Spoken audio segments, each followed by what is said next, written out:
In a U.S. interview, President Donald Trump said that Canada is taking advantage of the U.S. as though they were a state.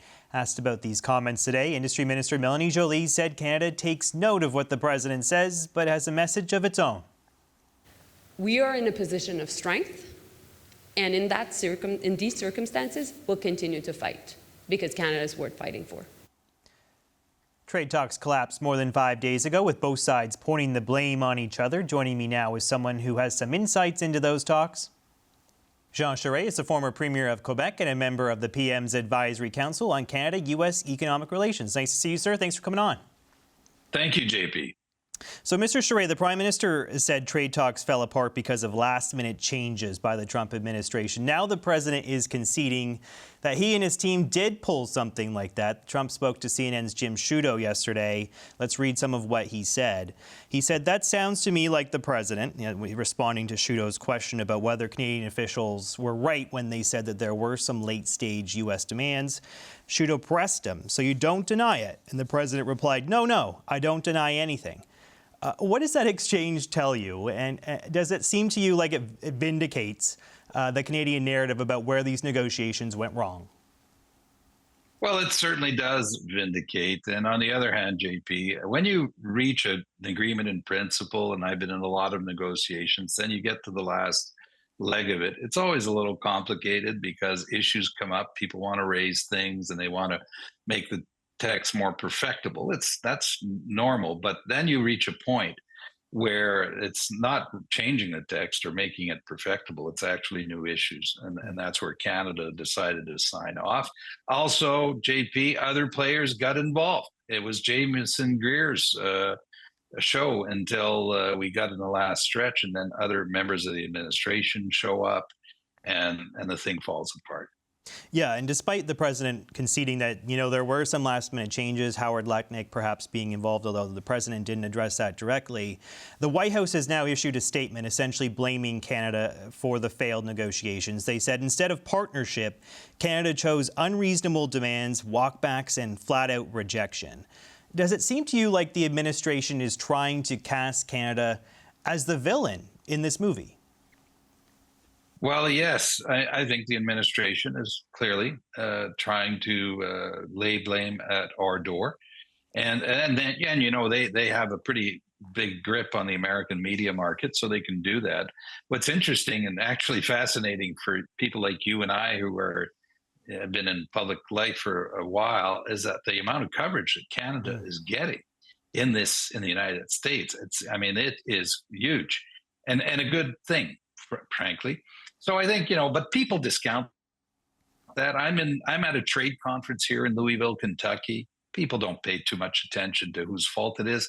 The sentiment here, which is shared in Canada, is that they look at both governments and say, you know what, tariffs don't work. They don't work for us. They don't work for you. They don't work for anyone.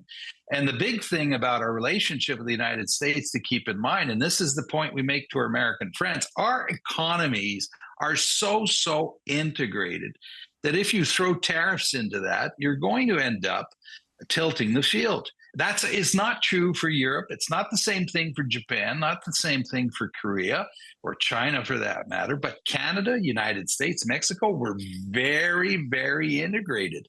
And that's why tariffs just don't work. Doesn't work for them. Doesn't work for us, by the way, because when we do counter tariffs, everyone's very clear about that. It hurts us too. It's not without its own cost. Yeah, well, let me ask you about that because, of course, Canada is hitting back with retaliatory tariffs. They announced yesterday new levies on nearly $30 billion worth of American goods that are coming into this country. Conservative leader Pierre Poilievre has a statement out about this. He's raising concerns about this plan along the lines of what you just said. And he's saying that the government's new levies are, quote, akin to tax on our families for the privilege of appearing tough. What do you say to Mr. Poilievre? Do you think that he's right that this plan to go dollar for dollar with Trump and his tariffs is a potentially risky proposition? Well, standing up for ourselves, standing up for the sovereignty of Canada is not a privilege. It is a responsibility of the government of Canada and of each and every one of us.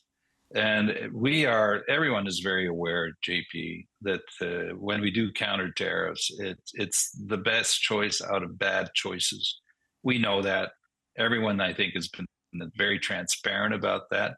But we do reach a point in the relationship, as is the case now, where you have to respond. And you have to stand up for yourself, because if you don't, they'll just run right over you.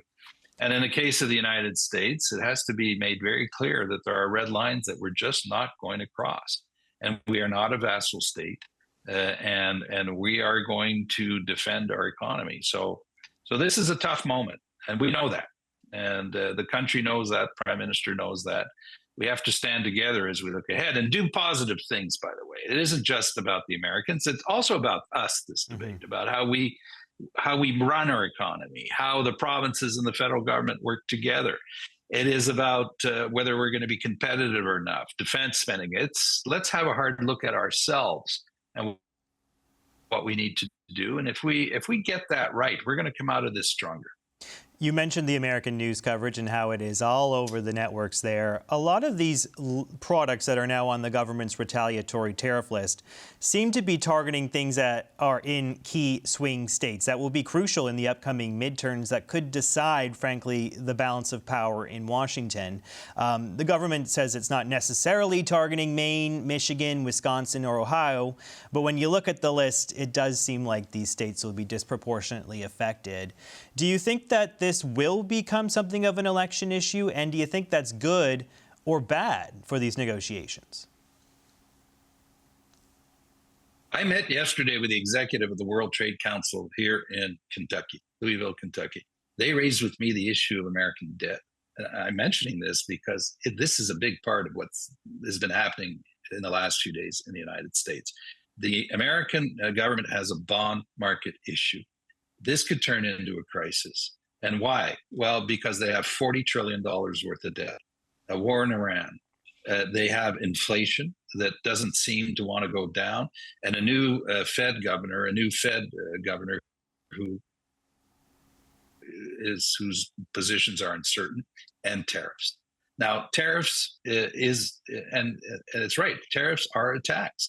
A tariff increases costs and an increased inflation, which increases interest rates. So in the United States, there's a lot of new attention that is now given to that in the backdrop of midterm elections coming up where cost of living is an issue.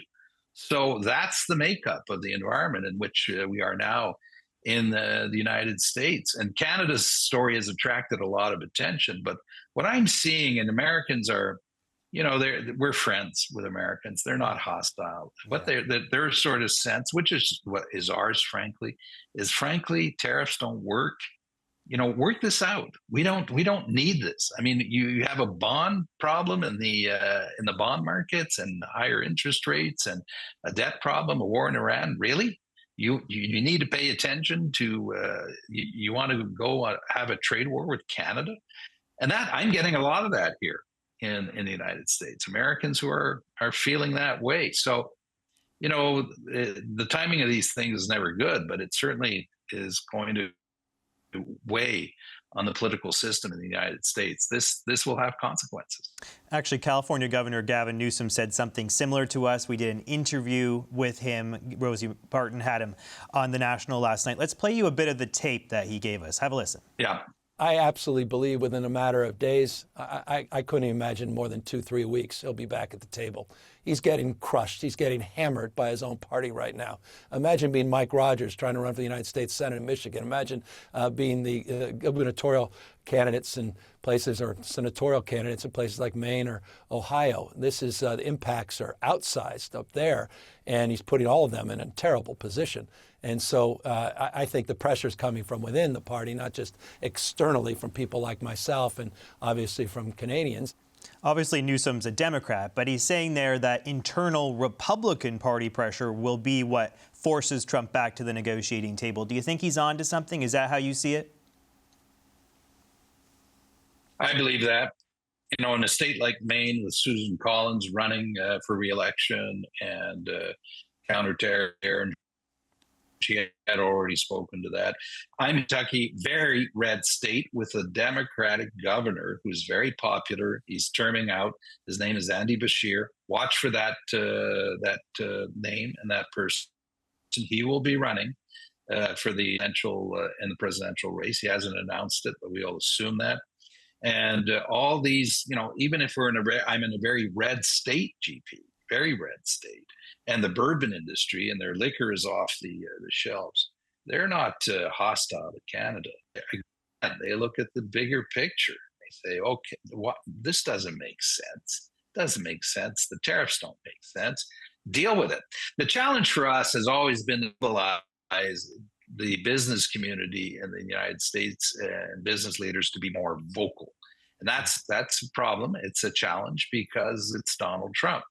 But this is a new episode. And I think we're going to see a lot more static on the line for the American administration saying, okay, don't you have other things to do than go into a trade war with Canada? Why can't you guys just get along? I know it sounds simple, but at least I think it's effective. It will hopefully bring both sides back to the table. All right, let's leave it there. Thank you so much, former Quebec Premier Jean Charest. Appreciate your time, sir. Thank you, JP.